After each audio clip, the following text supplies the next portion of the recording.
अयोध्या में समय बीतता गया। चारों राजकुमार राम, लक्ष्मण, भरत और शत्रुघ्न धीरे धीरे बड़े होने लगे। पूरे राज्य में इन चारों भाइयों की शालीनता, विनम्रता और बुद्धिमत्ता की चर्चा थी।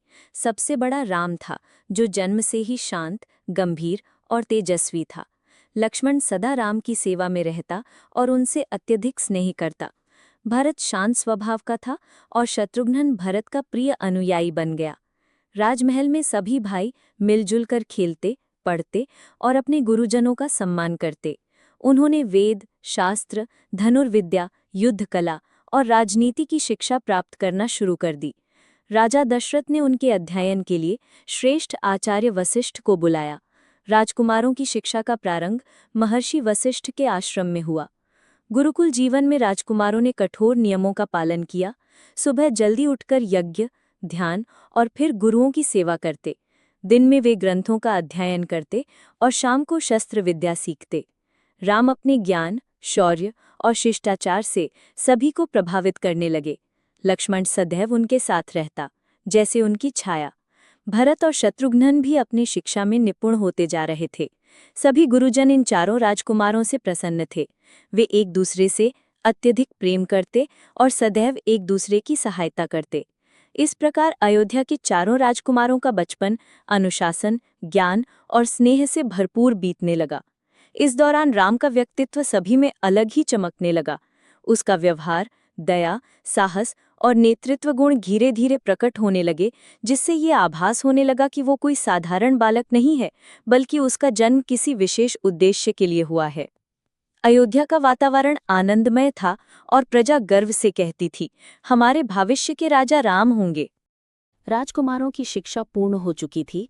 राम, लक्ष्मण, भरत और शत्रुघ्न अब शास्त्रों, शस्त्रों और नीति में निपुण हो चुके थे।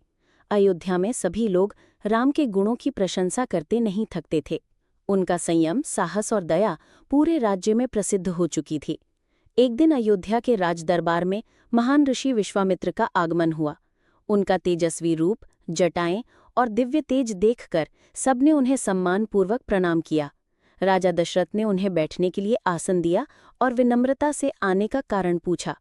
विश्वामित्र ने बताया कि वे एक विशेष यज्ञ करना चाहते हैं, लेकिन राक्षस ताड़का और मारीच उस यज्ञ को नष्ट कर देते हैं। उन्होंने दशरथ से कहा कि वे राम को उनके साथ वन भेजें ताकि वे यज्ञ की रक्षा कर सकें। ये सुनकर दशरथ विचलित हो गए। वे अपने प्रिय पुत्र राम को जंगल के भयावह राक्षसों के बीच भेजने से हिचकिचा रहे थे। किंतु महर्षि वशिष्ठ ने दशरथ को समझाया कि राम साधारण बालक नहीं है, उनका जन्म ही धर्म की स्थापना के लिए हुआ है।